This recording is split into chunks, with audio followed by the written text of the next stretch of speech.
What's the meaning of bitch?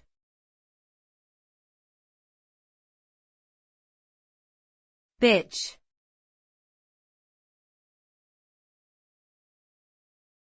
Bitch.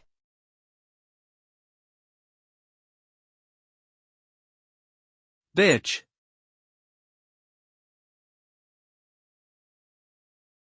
Bitch.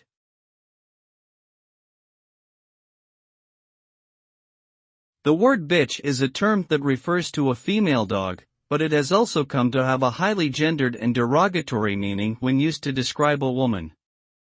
It is often used as an insult to belittle, shame and degrade women. The word perpetuates sexist attitudes and reinforces the idea that women are inferior and should be submissive to men.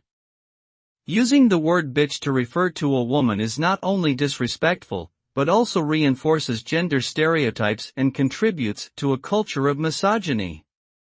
As a society, we must strive to reject such language and instead promote mutual respect and equality between all genders.